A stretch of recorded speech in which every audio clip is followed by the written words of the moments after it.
연예인을 만나는 것 같은 그런 마음으로 아주 잘 영상을 봤습니다. 오늘 사실 김경호 우리 구글 코리아 대표도 꼭 참석을 해야 되는데 해외 일정 때문에 부득이 참석을 못했습니다만은 함께 참여해 주신 우리 김경훈 대표님과 우리 이재훈 이사장님 그리고 우리 한성우 사무총장 우리 박수로 좀 감사를 드려주시기 바랍니다. 사실은 지금 교육 대전환기라고 할 때에 지금 이 4차 산업혁명이라든지 급속하게 지금 몰아닥치고 있는 그런 그 디지털 혁명과 같은 그런 변화, 또 특별히 우리가 코로나를 겪으면서 이 포스트 코로나 시대에 어떻게 기독교 학교가 응전해야 되겠느냐에 문제가 있습니다만은 또 이 교육계 전체가 지금 빠른 속도로 지금 변화가 아주 급진전하면서 우리들에게 새로운 도전을 요청을 하고 있습니다. 이 부분에 대해서 가장 잘 말씀해 주실 분이 지금 이제 주제 강연을 하게 되실 김재춘 교수님이십니다. 전 교육부 차관이시고 또 한국교육개발원 원장도 역임을 하셨고 지금 현재 영남대학교 부총장으로 계십니다만은 사실은 우리 기독교학교 정상화 추진위원회 때부터 함께 동역을 하면서 기독교학교의 로드맵에 대해서 굉장히 깊이 있게 고민을 해오셨던 분입니다. 우리 시간 나오셔서 말씀을 해주실 텐데 여러분들 혹시 질문이 있는 분들은 여러분들 그 메모지가 있지 않습니까? 거기에 적으셔서 나중에 질문 시간에 제출해 주시기를 부탁을 드립니다. 그럼 우리 김재춘 교수님을 우리 박수로 맞이해 주시기 바랍니다.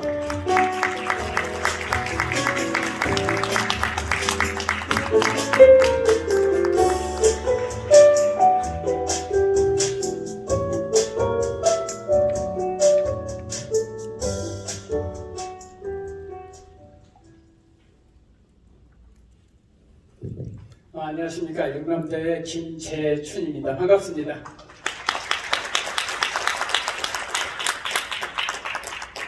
아마 오늘 여기에 모이신 분들께서는 굉장히 뜨거운 감성을 가지고 뭔가 좀 은혜도 받고 이렇게 좀 뭔가 결의도 다지고 이런 것들이 아마 이루어질 수 있는 자리가 될 것 같아요. 제가 오늘 발표할 것은 그와는 다르게 좀 더 냉철하게 우리 기독교 학교에 대해서 한번 거리를 두고 한번 생각해보는 그런 시간이 될 것 같습니다. 왜냐하면 기독교 학교에서 교육을 한다고 하는 게 생각만큼 쉽지 않고 굉장히 복잡한 많은 문제들이 얽혀 있고 이거 우리나라만이 아니고 전 세계적으로 똑같은 문제 가지고 고민하고 있습니다.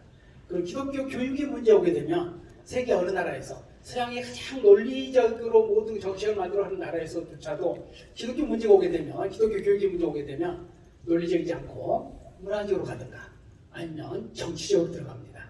그래서 이 문제는 우리 좀 더 냉철하게 좀 고민해 볼 필요가 있지 않을까. 그래서 오늘 전체적인 프로그램 중에 제가 오늘 하는 이 부분은 상당히 아마 다른 부분하고 결이 좀 다르지 않을까 이런 생각을 해봅니다. 자, 그럼 지금부터 제가 준비한 자료를 중심으로 하는 속도로 말씀을 드리겠습니다. 자, 크게 네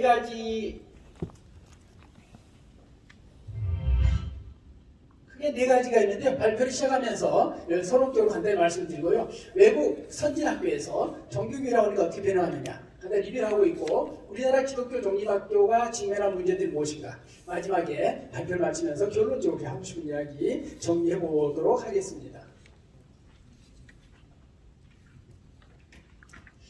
발표를 시작하며 첫 부분인데요. 선진화적 비관주의 이 말은 아마 예전에 1970년대, 80년대 상당히 한국사에서 유행한 적이 있습니다. 아마 성모 교수님을 통해하고 이런 이야기들이 상당히 많이 나온 걸로 알고 있는데요. 저도 이 선지자 비관주의라는 말을 한편으로 굉장히 많이 고민을 하면서 여러 가지 것들 공감도 하고 또 한계도 느끼고 이런 걸 해봤습니다. 최근에 성모 교수님께서는 굉장히 아주 센 말씀하셨어요. 동성애 반대, 승산없다. 이미 전선이 기울어졌다. 이 말씀에 대해서 여기 계신 분들 어떻게 느낄지 모르겠지만은 저도 사실 세계적인 관점에서 봤을 때, 세계적인 흐름을 봤을 때 이 말에 공감합니다. 참 서글픈 현실이라고 하는 거죠. 그런 점들을 보면 선지자식 비관주의 시대라고 볼 수 있지 않겠느냐. 다시 말하면 교회의 목소리에 귀 기울이는 사람들은 계속해서 줄어들고 있고, 그럼에도 불구하고 들을 사람이 없더라도 진리를 예체만 하는 굉장히 좀 난감한 시대에 와 있다. 비관적 시대에 와 있다. 그러면서 선지자적 비관주의 시대에 접어든 게 아니겠느냐. 이게 어느 시대보다도 더 강하게 느껴지는 시대다. 그러니까 그렇다고 우리가 비교만 하고 있을 수 없잖아요. 그래서 저는 여기에서 우리 크리스찬들한테는 자유가 있고 또 자유가 있기 때문에 희망을 가질 수 있고 하는 부분을 이야기하고 있는데요. 이 부분에는 미국의 굉장히 좀 유명한 진보 신학자가 있는데 예일 대학, 프린스턴 대학, 하버드 대학 신학대학 교수를 하시고 작년에 유년신학 교수를 하신 코넬 웨스트라는 분이 있는데, 이분이 선지자적 실용주의라는 굉장히 재미있는 용어를 쓰셨어요. 이게 지금 상당히 주목을 받고 있는데, 그 선지자적 실용주의라고 하는 게 제가 이야기하는 자유와 희망을 가지고 비관주의에만 빠지지 말고 한가지 해볼 수 있지 않겠느냐, 뭐 이런 식의 것들하고 상당히 결을 같이 한다는 생각을 가지고 있습니다.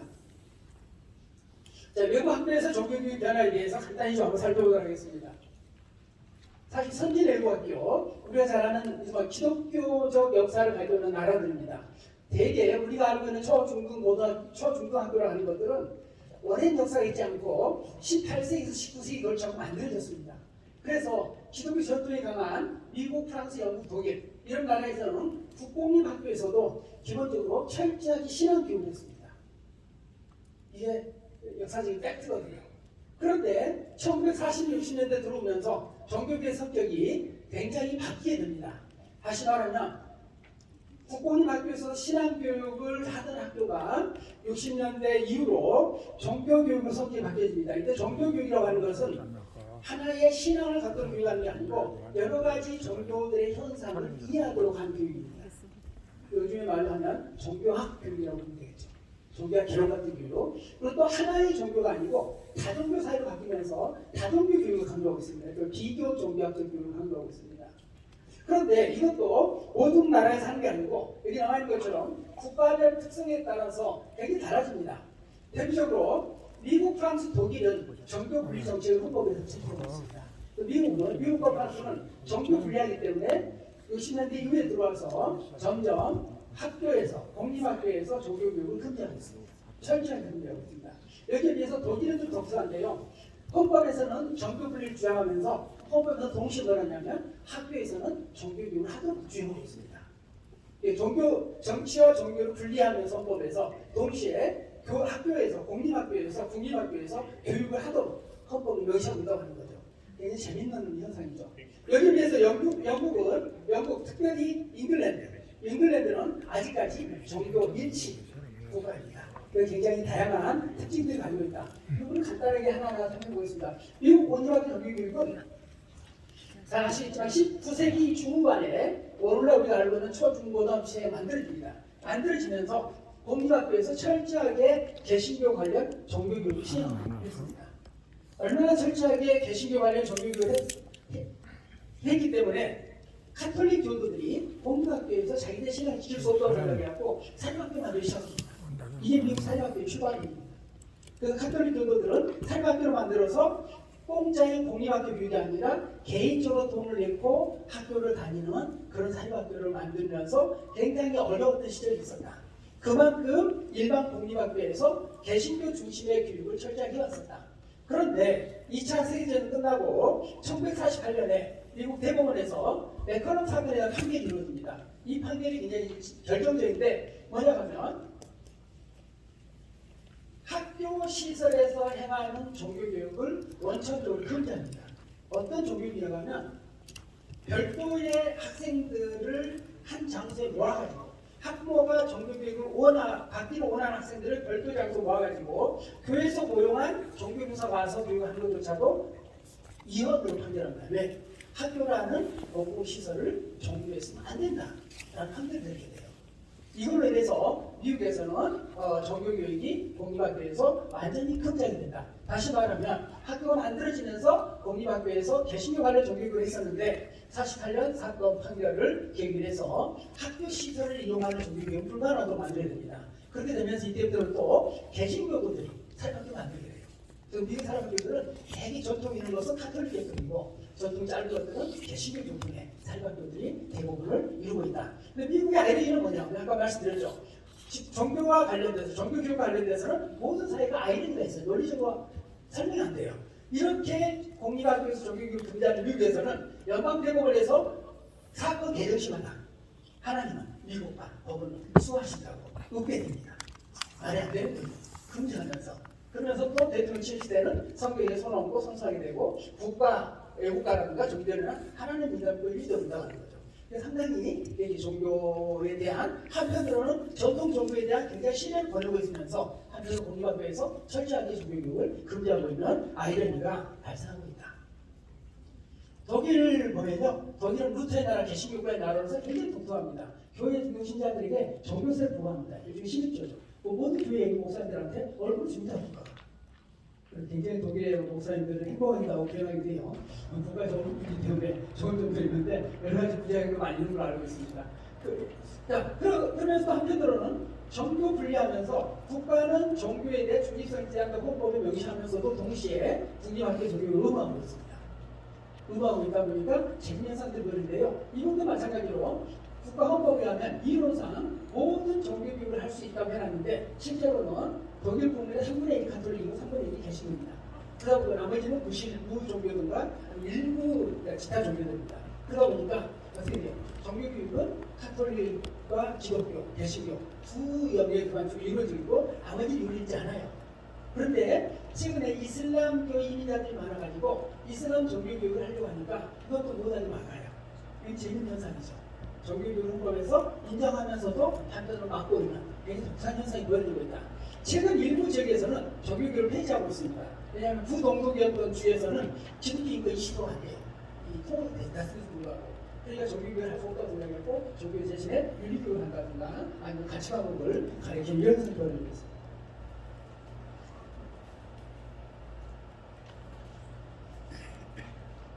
자, 영국. 아까 말씀드린 것처럼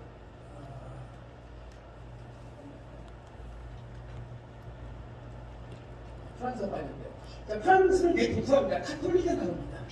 파리 대학에 나옵니다. 파리 대학이 12세기 말 중세에 세워졌는데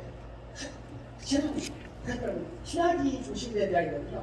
그래서 교황청의 카톨릭 신학의 이론을 만들어준 데가 파리 대학입니다. 그 파리 대학은 굉장히 오랫동안 카톨릭의 교리를 만들어 온 대학이었다.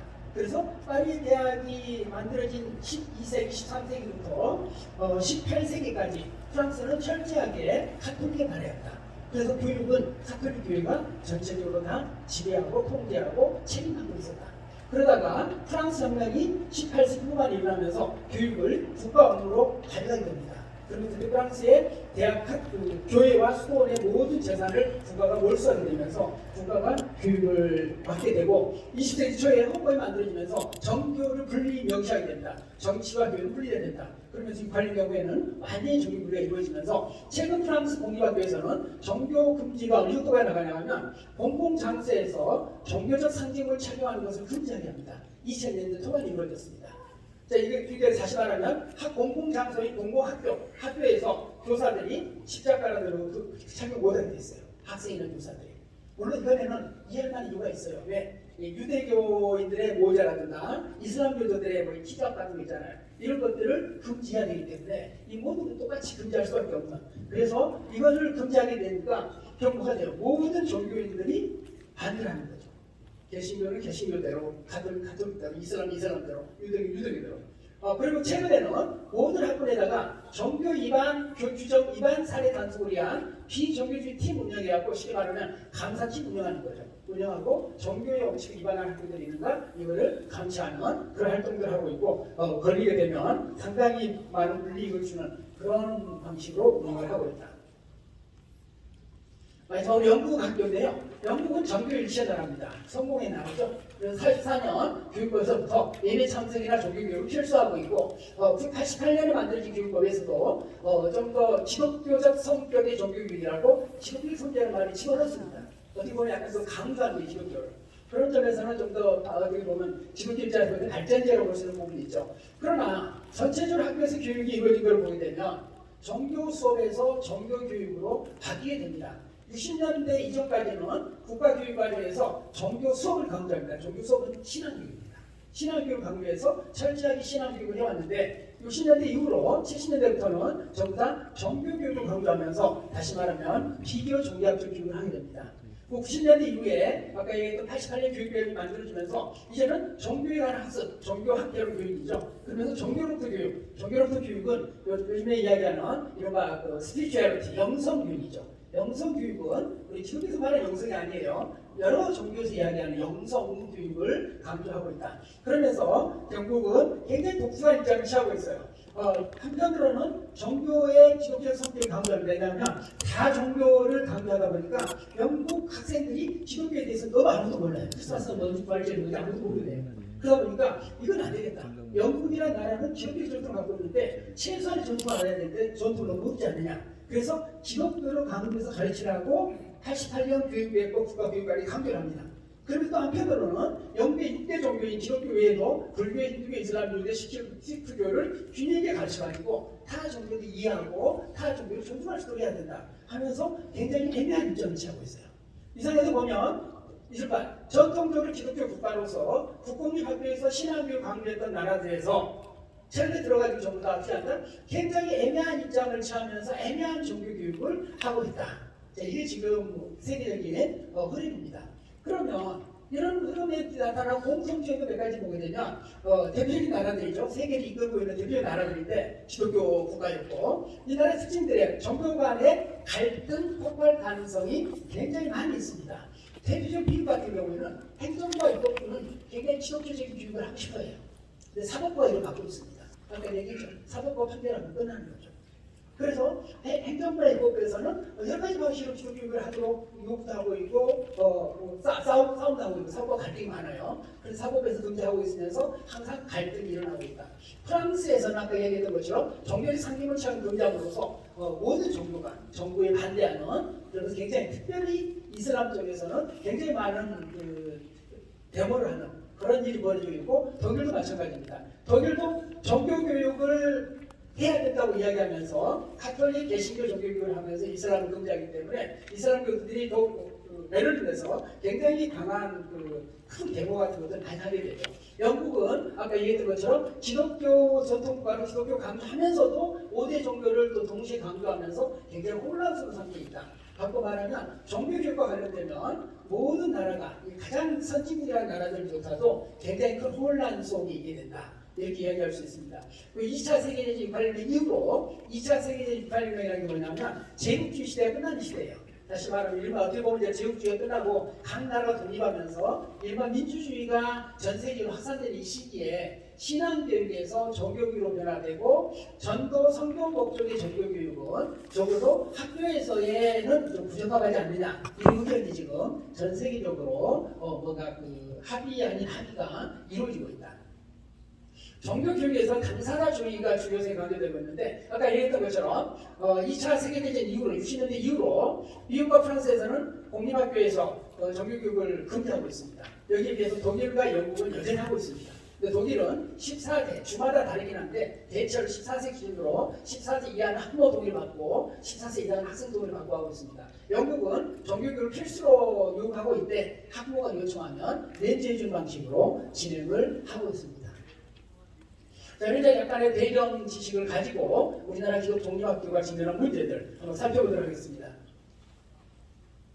교원 체험이 국가기를 위한 사립학교 문제 작년에 통과되었고 굉장히 기독교인들을 분노하게 만든 법이죠. 이 법이 뭐냐면 필기시험, 교원을 시험하는데 2차례, 2차례 시험이 있습니다. 1차가 필기시험이고 2차가 면접이라든가 뭐 수업 실험 이런 것들이 있는데 1차 시험에서부터 150%를 뽑습니다. 150% 뽑게 되는데 동점자만이 나타나니까 보통 200% 뽑혀요. 대체적으로 150%에서 200% 정도 교사를 뽑는데 1차 필기시험을 학교에서 하지 말고 교육청에 이탁을 해갖고 의무적으로 이탁을 의무화를 시켰어요. 다시 말하면 1.5배 내지 2배수를 뽑는데 학교가 개입할 여지가 없게 만든 거죠. 이러다 보니까 사실은 그동안 사립학교에서는 교원 체험을 자율적으로 해왔는데 이걸 법으로 못하게 막았다는 점에서 사립학교, 특별히 그 종교, 우리 기독교 종립학교 같은 경우는 굉장히 큰 충격이고 굉장히 학교 설립 목적이나 비전을 실현하는데 좀 어렵지 않느냐 이런 문제들이 발생이 되는 거죠. 근데 이 법을 보게 되면 국가 보조금, 재정 지원을 받지 않는 학교에만 외래를 활용하고 있습니다. 그래서 잘 아시다시피 지금 이현 청구 소송과 효력정지 가처분 신청이 진행 중인데 그 결과 어떻게 나올지 좀 두고 봐야 되는데 효력정지 가처분 신청이 아직까지 결과 안 나온 거 보면 아마 긍정적인 결과가 나오지 않을 가능성이 많이 있다는 걸 예상해 볼 수 있을 것 같아요. 정부가 이런 법을 왜 만들었느냐? 이 법 정치 논리가 뭐냐? 정부의 입장은, 교육부 입장은 이렇습니다. 사립학교에 연간 9조 원의 국가 재정이 투입된다. 이건 9조 원이 이거 사실 큰 돈이에요. 9조 원이 투입되는데 이 9조 원이 국가 돈이 들어간 것만큼 국가 돈에 따른 공공성 증진이 필요하지 않느냐. 이게 정부의 논리예요. 정부의 논리인데 이렇게 되다 보니까 사립학교 교육의 자주성, 자율성에 제한이 생긴다는 문제가 나오는 거죠. 그래서 지금 공영 사립학교가 공영으로 되지 않느냐. 이런 문제가 나오니까 정부의 입장은 보조금을 지원하지 않는 학교는 왜 허용해주지 않느냐. 그래서 결국은 지금 우리 사립학교 교육의 프레임이 공영 사립학교와 자율형 사립학교로 두 개로 지금 갈라지는 지점에 와 있다. 이 지점에 와 있다. 그래서 아마 여기에서 이제 저는 개인적으로는 대안으로서 인가비가 기존의 대안학교가 굉장히 앞으로 중요한 그 대안으로 구상하지 않겠느냐. 제가 아까 말씀드렸던 프랑스나 독일 같은 경우에는 사실상 사립학교가 없어요. 사립학교에 있는 게 뭐냐면 우리가 지금 대안학교예요. 대안학교밖에 없어요. 그래서 우리 나라도 앞으로 지금 전체적인 세계적인 흐름이라든가 국가 흐름을 보게 되면 우리 기독교적인 어떤 그 전도나 성교의 미션 스쿨로서 기독교 학교가 가능한 것은 인가 비인가 기독교 대안학교일 수밖에 없지 않겠느냐라는 상당히 그 비관적인 전망을 할 수밖에 없는 부분이 있습니다. 두 번째가 포괄적 차별금지법 제정 움직임인데요. 이 부분이야말로 기독교계한테 가장 큰 문제죠. 이 부분은 지금 어떻게 정말 대안을 찾을 수 없는 문제입니다. 정말로 답답한 문제인데요. 반복된 포괄적 차별금지법 발의. 국회 아시겠지만 국회는 4년마다 선거 국회의원이 끝나면 다시 만들거든요. 국회가 만들어지면 포괄적 차별금지법이 발의가 됩니다. 2007년에 국가인권위가 제안해가지고 처음 만들어졌어요. 근데 통과를 시킬 수가 없죠. 지금 의사의 정수편 이상. 그러니까 어떻게 돼요? 다시 국회의가 끝나면 자동 폐기가 돼요. 또 새 국회 시작하면 또 만듭니다. 자동 폐기가 돼요. 또 만듭니다. 이게 지금 3차례 반복되고 4차례 지금 다가오고 있어요. 그런데 이게 문제가 뭐냐면 포괄적 차별금지법 법 자체는 나름대로 굉장히 좋은 법처럼 보이는데 그 안에 들어있는 게 G를 넣죠. 표기하는데 LGBTIQ 문제가 들어있는 거예요. 이게 쉽게 말하면 성소수자와 관련된 것들입니다. 굉장히 다양한. 하지만 양성이 아닌 제3의 성을 인정하다는 것들이 다양하게 포함되는데 LGBTIQ, LB, LG로 표기하는데 이 부분인데 포괄적 차별금지법 제정 가능성을 이제 제3대 입장에서 객관적으로 전망을 해보면 이게 약자 배려인 부분이거든요.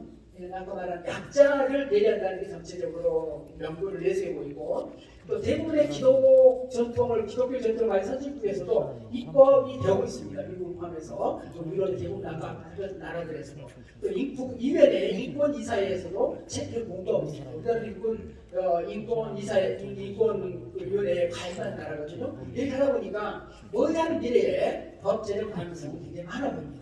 아마 그래서 내가 첫 번째 말했던 송보 교수님이 아마 승산이 없다. 굉장히 우울하다고 말했었던 그런 거가 아니겠느냐고 저는 이해를 하는데요. 우리나라 기독교계의 딜레마가 뭐냐면 여기서 포괄적 차별금지법 법 자체를 반대할 거냐, 아니면 이 법 안에 포함된 LGBTIQ의 포함을 반대할 거냐, 이 어느 게 전략적으로 더 나은 거냐, 이런 문제를 놓고 좀 더 고민을 할 필요가 있지 않겠느냐. 아까 얘기했던 것처럼 약자 배려 명분이 굉장히 크게 다가옵니다. 포괄적 금지법. 우리 기독교에서도 구약에 보게 되면 고아와 가부와 나그네에 대해서 굉장히 판대하도록 이야기하고 건드리고 있죠. 이런 것들이 약자 배려거든요. 이러다 보니까 사실 많은 사람들이 포괄적 금지법에 대해서 긍정적인 생각을 했어요. 기독교인들조차도. 그런데 문제는 뭐냐면 그게 약자 차별 배려 명분 아니라고 굉장히 좋은 거고 우리 기독교인들이 앞서야 되긴 하는데 문제는 거기에 LGBTIQ 들어가 있다고 하는 거죠. 이 부분은 어떻게 대할 거냐. 이거는 좀 전략적으로 여러 가지 고민이 필요한 문제다. 물론 우리나라에서 알다시피 기독교계에서는 포괄철도 자체를 재정을 반대하는 쪽으로 가고 있는데 이것 자체를 통틀어 반대하는 게 사실 설득이 어렵게 갈 수 힘들어지거든요. 이런 어려움이 있기 때문에 어떻게 해야 되냐. 그러나 LGBTIQ를 반대하게 되면 아직까지는 대한민국에서 상당히 많은 다수가 여기 공감을 해주거든요. 그래서 전략적으로 어떤 게 좋은 건지는 앞으로 계속해서 기독교계에서도 고민해야 되지 않겠느냐. 그리고 이런 변화를 고려할 때 기독교에서 정말로 이제는 기독교 대안학교의 필요성이나 중요성이 지금보다 훨씬 더 강조될 거다. 아까 말씀드렸죠. 프랑스나 독일 같은 경우에 사립학교는 사실 우리나라로 지금 대안학교밖에 없어요. 일반 사립학교 없습니다. 왜 이렇게 보면 돼요. 그렇기 때문에 거기에서는 기독교 교육, 정말 신앙 교육이 가능하다. 이렇게 볼 수 있을 것 같습니다. 셰플 대책하고 계속 뭔가 국가인권의 문제, 국가인권의 문제가 굉장히 심각하죠. 국가인권에서 셰플 대책하고 계속 공부했는데 정말 너무 노골적으로 셰플을 보는 대학도 아니고 잘 아시다시피 굉장히 기독교 자체를 약하게 만들어가지고 다양한 형태, 학생들이 비기독교 학생들한테도 큰 거부가 먹게 만드는 셰플을 운영했는데도 불구하고 기독교 학교에서 셰플 대책 과목을 개설하도록 공부했다고 하는 거예요. 이걸 기독인으로서 받아들이기가 참 쉽지 않은 거죠. 이게 고등학교도 아니고 대학에서. 그런데 국가인권위의 공부의 두 가지 문제점은 98년에 숭실대 촛불 사건에서 대법원 판례가 없습니다 하는 거죠. 거기에서는 전혀 문제가 안 된다고 얘기를 하고 있죠. 구체적인 내용은 자료집에 나와 있으니 이걸 참고하시면 될 것 같습니다. 두 번째 또 다른 문제는 이 판결을 했던 인권위 관계자가 대강고 사례를 참조했다는 진술을 하고 있거든요. 대강고 같은 경우 이 사건이 발생했을 때는 평균화된 학교였어요. 평균화된 학교고 고등학교는 설령 자사고를 하더라도 전국적으로 학생 못하는 게 아니고 우리 대입 자율학교는 서울점 내에서 하거든요. 그렇기 때문에 대학하고는 다르다. 대학은 완전히 자유로 허용되어 있을 뿐 아니라 학생 모집에서 100% 학생 모집에 자유로 있을 뿐 아니라 전국단위 학생 모집 가능하거든요. 그렇기 때문에 고등학교와 대학은 전혀 다른 차원에서 고려가 되는데 이 숭실대 촛불 사건을 인권위도 검토하면서 대학고 사례를 참조했다는 것은 사실 말이 안 되는 스스로가 말이 안 되는 행위를 했다는 것이 인정이 되지 않느냐. 이 부분에 대해서는 굉장히 좀 문제가 많다. 특별히 2015 개정교육과정부터 지금 개정되고 있는 새 교육과정 안에서도 고등학교에서도 종교과목 단수 편성을 가능하게 해놨습니다. 다시 말하면 학부 학생이 동의를 얻어서 종교 과목을 하나로만 단수로만 편성할 수 있도록 열어놨거든요. 사실 이 부분은 제가 이거 만들 때 관련을 좀 했었는데요. 예전에는 모든 학교에서 종교의 다른 과목을 의무적으로 복수로 편성으로 되어 있었거든요. 그런데 학부가 동의하고 학생 선발권으로 있는 자율명이라든가 자사고 같은 경우에는 단 하나를 할 수 있도록 열어서 요즘 좀더 기독교 종교 구별할 수 있는 숨통을 열어주고 있다. 고등학교에서도 열어주고 있는데 대학에서 그거를 반대한다고 하는 것은 인권의 부분은 좀 문제가 많다. 이 부분을 말씀드립니다. 양성평등교육을 성평등교육으로 대체하는 문제. 이 부분에 대해서는 지금 개정교육과정을 앞두고 우리 기독교계에서 굉장히 목소리를 열차게 됐습니다. 그래서 개정 중인 국가교육과정에서는 양성평등을 성평등으로 대체하려다. 성평등이라는 말은 양성 외에 제3의 성을 인정하려는 시도라는 문제제기가 많이 있었고 실제로 국가의 아직 교육 과정에는 반영 안 되지만은 국가기관에서 운영하는 국가 지원하는 많은 기관에서는 성평등이라는 용어가 거의 보편적으로 쓰고 있는 상황입니다. 이게 굉장히 안타까운 현실이죠. 기독교 입장에서 보게 되면. 그런데 지금 국가교육과정 개정 중인 교육과정을 보게 되면 제가 이거 준비하면서 교육과정 전체 문서를 검토를 했거든요. 검토를 했는데 지금 국가교육과정 개정되고 있는 총론이라든가 도덕과 교육과정에서 자연스럽게 관련 표현은 아직까지 없습니다. 이게 원래 없었는지 아니면 이번에 기독교계에서 여러 개 논란이 되면서 빠졌는지 그 자기는 못했어요. 저것도 지금 개정되고 있는 새 교육과정 총론에서 또는 도덕과 교육과정에서 여기에 대한 내용은 아직은 없다. 다행스럽다고 말할 수 있을 것 같습니다. 성평등 교육과 관련된 미래 전망인데요. 아까 말씀드렸던 것처럼 포괄적 차별금지보다도 성평등 교육은 우리 사회에서도 이미 너무나 보편적으로 그 정부 지원을 받는 또 정부 여러 기관에서도 보편적으로 쓰고 있어가지고 이거를 지금 이번에 국가교육과정에 들어가지 않았지만은 이건 계속해서 교육과 국가 정책이나 교육과정에서 사용될 가능성은 굉장히 많이 있다. 그게 우리한테는 굉장히 아까 말했던 것처럼 굉장히 비관적인 전망을 할 수밖에 없는 그런 안타까운 시대가 가까이 다가오고 있다. 이렇게 말할 수 있을 것 같습니다. 그래서 저는 마지막 결론으로 전략적 지혜가 필요하다는 말씀 드리고 싶은데요. 우리 목사님도 많이 계시는데 제가 말씀을 이렇게 좀 갖고 와서 죄송합니다만은 저는 그 맥락이 물론 다른 맥락에서 말이지만 이 말씀이 굉장히 그런데 중요하다고 봅니다. 마음대로 세우려고 할 때 또는 전전하려고 할 때 잘 생각해갖고 판단해라. 이런 데 예수님 말씀이 있거든요. 다른 맥락에서 하는 말씀이긴 해요. 정말로 예수 믿는 사람이 십자가 지으려고 할 때 판단해봐라. 우리가 같이 있는지 하면서 하는 그 말씀이긴 한데 이 말씀을 우리가 세상을 살아갈 때 한번 더 고민해볼 수 있지 않느냐 이런 생각을 해봅니다. 자, 제가 이제 몇 가지 정리 결론을 하겠습니다. 새 수는 새 때. 자, 교육 환경이 엄청나게 속도로 바뀌고 있습니다. 이제 아까 앞에서 있었지만 스마트 기기가 등장하면서 보편화되고 사이버 세계라든가 메타버스 등이 교육의 새로운 환경이 등장하면서 예전하고는 완전히 다른 교육 세팅이 만들어지고 있다. 두 번째는 학습이 변화된다고 하는 거죠. 학습주라고 하는 게 교육 중에서 굉장히 중요한 이론을 구성하면서 학습 주체성, 다시 말하면 러닝 에이전트를 되게 강조하는 학생들이 피동체가 아니고 에이전트라고 하는 거죠. 학습에서. 이 부분이 굉장히 중요한 요소로 전 세계적으로 강조되고 있다.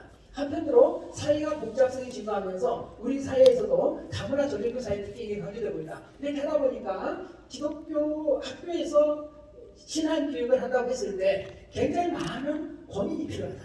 다시 말하면 예전하고는 다른 세팅에서 다른 방식의 교수법이라든가 교육에 대한 고민이 필요한 게 아니냐 이런 생각을 해봅니다. 다문화 다중교 사회, 우리 사회에 이미 다문화 다중교 사회라는 거 알 수 있죠. 우리나라 종교를 보게 되면요, 역사를 보면 뭐 불교가 기독교가 엄청 오래됐죠.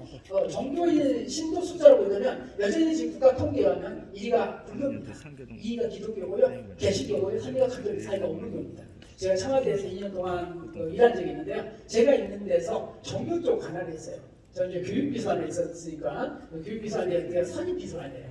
종교 관련된 비서관도 저희 같이 있었는데 그래서 제가 우리나라에 7대 종교가 있습니다. 7대 종교가 있는데 1위, 2위, 3위가 돼가지고요. 청와대는 3명까지 종교 담당 행정관이 있어요. 근데 재밌는 게 뭐냐면 가장 숫자가 크다고 하는 불교 쪽에서 불교계 쪽에서 온 행정관이 3급이에요. 두 번째인 개신교에서 온 행정관이 4급이에요. 숫자가 세 번째인 가톨릭에서 행정관은 5급이에요. 급이 달라요. 불교 쪽은 그쪽에 그 총장 비서를 있던 분이 총무원장 비서를 있던 분이었고 가톨릭은 그 서울 추기경 밑에 있던 분이었고 그런데 3급, 4급, 5급 다릅니다. 왜냐하면 숫자가 다르기 때문에. 그래서 7개 정도가 국가에서 분류하고 관리를 하는데 그 중에 1, 2, 3, 2, 4인데 1, 2, 4위가 불교고 2, 3위가 개톨릭이어서 우리나라를 보면 불교와 기독교 국가를 볼 수 있어요. 정도 통계로 보면 국가가 파악하고 관리하는 종교로 보면. 자, 근데 문제가 뭐냐면 다종교 사회에서 타종교 공동 노력 이 부분 얘기 우리 이제 크리스찬들한테 고민해야 될 문제예요. 자, 제가 이제 빨간색으로 좀 강조를 인하는데요. 사찰하면서 찬송가 부르고 교회 앞에서 목차고 치자고 생각해보자.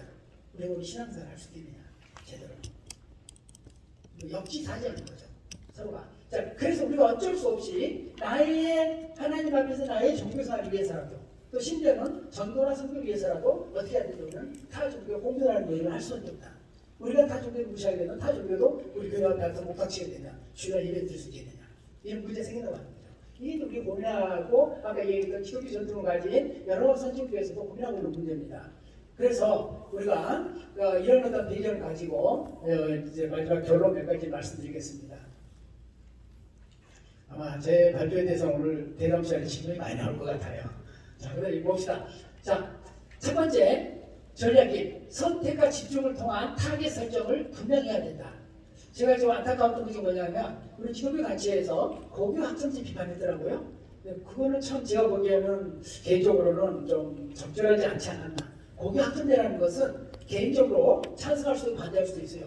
근데 기독교 단체가 교회가 거기에 대해서 찬성한다 반대한다고 입장 표명한 것은 적절하지 않다고 봐요. 왜냐하면 고교 학점제라는 것은 관점에 따라서는 기독교한테 유리할 수도 있고 기독교한테 불리할 수도 있는 칼과 같은 거예요. 칼이라고 하는 게 생활이 필요하지만은 잘못하면 흉기가 될 수 있는 것처럼 그렇기 때문에 여기에 대해서 기독교 단체가 찬성한다 반대한다고 단체 이름으로 이렇게 하는 것은 적절하지 않지 않습니다. 개인적으로는 얼마든지 이야기할 수 있다. 평준화 정책. 평준화 정책이 굉장히 많은 크리스천들한테는 굉장히 아주 기분 나쁜 정책으로 볼 수 있을 것 같다. 이것 때문에 사실은 기독교 독립학교로서 선교와 전도를 하는데 방해를 받게 하는 계기가 된 건 사실이에요. 그러나 문제는 뭐냐면 평준화 정책이라고 하는 것은 거의 우리나라에서 50년 동안 지속되는 정책이고 아직도 국민 대사에서 찬성하고 있습니다. 물론 평준화 정책에서 약간의 기독교 교회 학교한테 불리한 문제가 있는 사실이에요. 그러면 우리가 이런 상황에서 평준화 정책 자체를 비판하게 되면 절대로 이길 수 없는 사업입니다. 여러 모든 것을 봤을 때. 그래서 그것보다는 사립종립학교가 평준화에서 외예시켜달라는 요구나 투쟁이 훨씬 더 성공할 가능성이 많고 합리적이라고 하는 거죠. 왜? 선진 일본만 보더라도 사립학교는 평준화에서 배제시켜놨어요.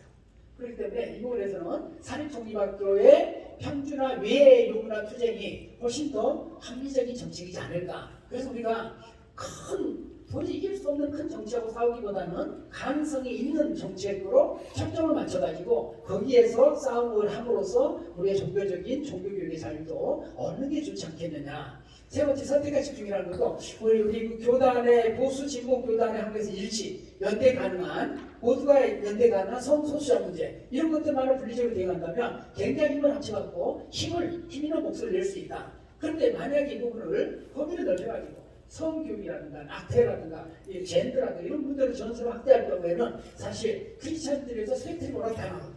많은 크리스찬들이 또 이게 빠질 수도 있고 교단에 따라 개인에 따라 달라질 수 있어서 이런 부분들은 초점을 분명히 하고 모두가 연대해서 반대할 수 있는 거에 초점을 맞춰서 대응하는 게 훨씬 더 효과적일 수 있지 않겠느냐 하는 전략적인 부분에서 한 가지 말씀드려봤습니다.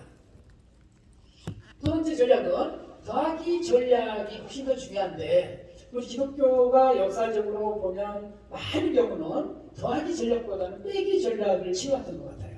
사실은 기독교인 같은 경우는 신앙의 성향성을 수상하다 보니까 의례적으로 다르게 되면 배제하는 빼기 전략이 익숙해져 있어요. 역사적으로. 그런데 앞에서 봤던 것처럼 선진국도 마찬가지고 정교교육이라고 하는 영역은 절대로 합리적인 영역이 아니에요. 전 합리적이지 않아요. 제 시간이 없어서 아까 미국, 영국, 프랑스, 독일 사례 자세히 말씀 못 드렸는데요. 정말 제멋대로예요. 합리적이지 않습니다. 그때 달라져요. 누가 목소리가 컸느냐, 누가 또 어떻게 로비를 잘했느냐에 따라 완전히 달라지거든요. 너무 재밌는 사례들이 많아요. 그래서 여기는 합리적 영역이 아니라 문화적이고 정치적인 영역입니다. 그렇기 때문에 저도 정치하게 된 중요한 게 뭡니까? 목소리입니다. 목소리 뭐가 돼야 돼요? 같이 목소리를 해야 돼요. 같이 목소리를 해야 되니까 더하기 전략이라고 했는데 사립학교의 자주성이나 자율성 침해 문제는 기독교 독립학교만이 문제가 아니고 타 종교 독립학교 더 나아가서는 일반 사립학교하고 같이 연대하면 목소리가 훨씬 커져요. 그러면 정부도 음주하고 국회도 뒤로 물러설 가능성이 많이 있어요. 근데 기독교 학교 다 합쳐봐야 200명밖에 안 되거든요. 종교학교 10,000개가 넘어요. 10,000개 넘는데 2%가 목소리를 해봐야 눈은 깜짝 안 해요. 정부 입장에서는. 그래서 어디 보면 사립학교가 전체 합치게 되면 고등학교 같은 거 40%가 넘거든요. 아직도. 그건 굉장히 무섭거든요. 목소리가 크거든요. 그래서 이런 식으로 뭔가 더하기 전략을 하자. 그렇다면 우리가 뭐 타 종교, 종립학교라든가 일반 사립학교하고 모두를 같이 하자는 거 아니지 않습니까? 그리고 이런 식으로 우리가 전략을 정하고 그 전략에 맞도록 전략을 할 때 빼기보다는 더하기 전략을 했으면 좋겠다. 세 번째, 포기할 것은 과감히 포기하는 전략이 필요하다. 너무 욕심부리면 안 된다고 하는 거죠. 제가 보기에 앞으로 세 종류의 기독교학교에 있을 거로 예상이 돼요. 이건 아마 거의 저는 예상이 들어맞을 거라고 봅니다. 첫 번째가 평준화된 종립학교. 이른바 공영 종립학교죠. 왜냐하면 설립은 민간이 종립, 기독교 단체에서 했지만 교회가 했지만은 운영은 국가도 운영하기 때문에 평준화된 종립학교가 일명 공영사립학교로 갈 수밖에 없는 부분이 있다고 아까 얘기했죠. 연 1년에 9조 원의 돈으로 사립학교에 정부에 투자하고 있거든요. 그렇기 때문에 아마 그 문제 때문에 아마 헌법재판소도 있고 대법원도 있고 하지만은 많은 사례들이 법적으로 갔을 때 우리가 기대한 것만큼 긍정적이지만은 않을 수도 있다. 저야 개인적으로 크리스천이 되길 바라는데 우리의 뜻대로만이 되지 않을 가능성이 있다. 그래서 강대석 군의 사건도 1심, 2심 대법이 다 다르잖아요. 그렇죠? 1심 판결 다르고 강대석 군 사건 보면 2심 판결 다르고 대법은 달라요. 그게 뭘 이야기해요? 종교 교육과 관련된 사건은 그때 다르다는 거예요. 그만큼 어렵다는 거예요. 그러니까 합리성의 문제면 가장 합리적이라는 판사들이 법원에서 어떻게 1심, 2심 대법이 다르겠어요? 그만큼 종교교육은 전 세계로 민감하다. 그래서 그때부터 달라지니까 합리성의 문제가 아니고 굉장히 많은 부분이다. 그래서 이런 어떤 세 종류 학교가 있는데 평준화된 종립학교가 있을 거고 자립형 종립학교가 있을 거고 세 번째는 인가 비인가 기독교 대안학교가 있을 거다. 근데 각 유형의 학교마다 자산과 부채가 달라요. 다시 말하면 각 유형의 학교마다 굉장히 좋은 점이 있고 굉장히 어려운 점이 있어요. 그러니까 각 유형에 맞는 학교의 좋은 점을 취하고 어려운 점을 견뎌내야 되는 문제가 있다고 하는 거죠. 그래서 우리가 있는 우리나라에 다양한 종류의 지금 학교들이 있거든요. 기독교 학교가 평준화된 종립학교도 있고 자립형 종립학교도 있고 비인가 인가 기독교 대안학교도 있습니다. 각각의 학교들이 장단점이 있습니다. 그래서 그 장단점에 대해서 제가 그 책에 잠깐 약간 분석을 해놨는데 아마 이런 부분들을 고민하면서 우리가 모든 좋은 것만 다 갖겠다는 건 사실상 쉽지 않거든요. 그러니까 어느 걸 지속 가능하면서 우리가 갖고 있는 비전이나 목적이나 선교나 전도에서 맞겠는지 이 부분에 대한 고민과 판단과 전략이 필요하다고 하는 거죠. 그 학교의 전략적 판단이라는 게 좋은 것만 모두 취한다고 하는 것은 사실 쉽지가 않아요. 왜? 한국 사회는 제가 아까 기독교 전통의 나라들을 보게 되면 문화적으로 밀붙인 게 있거든요. 또 다수로 밀붙인 게 있어요. 왜? 기독교 전통의 나라이기 때문에 문화적으로 기독교 전통이 있어요. 아니 어떻게 기독교 전통을 모를 수 있어 학생들이? 가르쳐. 이렇게 나온단 말이에요 이제는. 그리고 아까 얘기한 숫자가 기독교가 체화되어 있어요. 교회 안 다니더라도. 교회 안 다니도 기독교라고 이야기를 합니다. 그러다 보니까 쉽게 좀 마음을 얻을 수 있는 게 있어요. 근데 대한민국은 불행하게도 기독교가 전통이 아니거든요. 그러니까 더 어려운 싸움을 해야 돼요. 더 어려운 싸움을. 그렇기 때문에 좋은 것만을 모두 취하겠다고 하는 것은 현실적으로 쉽지 않다. 그래서 전략적 선택이 필요하고 그렇게 하려면 각 학교의 자산과 부채를 하나하나 형량하여서 우리가 판단하고 선택해야 된다. 이 문제 남다고 하는 거죠. 신학교에 대한 중장기적 전략을 보게 되면 제가 보기에는 앞으로 가면 갈수록 비인가 기독교 대안학교가 훨씬 더 우리가 신앙교육을 할 수 있는 학교로서 선호될 가능성이 많을 거다. 그리고 현존 종립학교는 상당히 큰 딜레마를 낳게 된다. 왜? 현존 종립학교는 대안학교를 전할 수가 없어요. 아마 그거는 가장 큰 목적은 학교 구성 자체가 절대적으로 반대할 거고 대안학교는 형식적으로 현재 종립학교보다 훨씬 조건 열악을 지거든요.